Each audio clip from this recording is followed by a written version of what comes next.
నేను ఇది నీకు ఒక ఎక్స్ప్లెనేషన్ ఇస్తున్నా చూడు, అది second highlight of the night. అది కానీ చెప్తా నేను అవలగానే కాబట్టి ఇను. ఆ పోలీసోడేమో ఇంటికి వచ్చి రక్తం చూసిండు అంటున్నావు, భయపడ్డా కానీ నమ్మినా.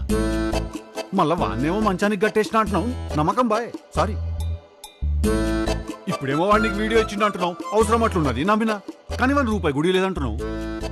I'm thinking that is not how blackmail works. మళ్ళా నమ్మకం boy. At every junction it's Hanuman junction.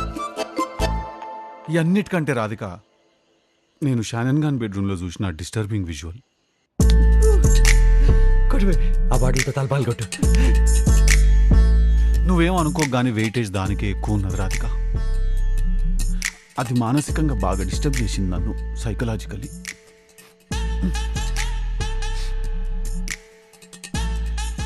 If possible Radhika, 2 things. ఒకటి, మన పెళ్ళి అయిపోయినాక ఈ నైట్ గురించి మనం ఇంకెప్పుడు కూడా మాట్లాడుకోవద్దు.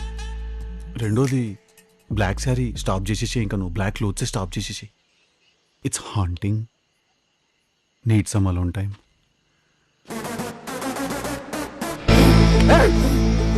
నా డబ్బులు ఎక్కడున్నాయి? దగ్గరలో ఒక హోటల్లో ఉన్నాయి, పద. హోటలా? మళ్ళీ హోటల్ రో.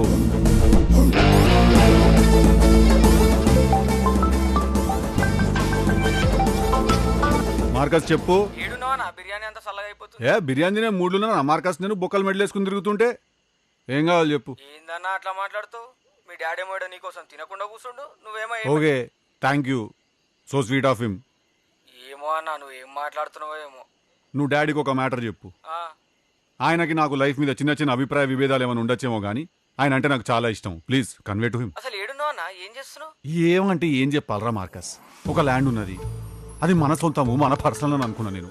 కాకుంటే ఊర్లో నవగల అందరి పేరు మీద ఉన్నది. అది ఏం చేస్తాము, అదేదో సెటిల్మెంట్ ఉంటే అదేదో హోటల్కి పోతున్నా నేను. హోటలా? మటన్ బిర్యానీ పెడతారా? పెడతారు, నోట్ల పెద్ద ముద్ద తినేసి వస్తా. నువ్వు ఎక్కువ క్వశ్చన్లు అడగకు, మళ్ళీ నేను నిజం చెప్పేస్తా. అట్లుంటది మనతో.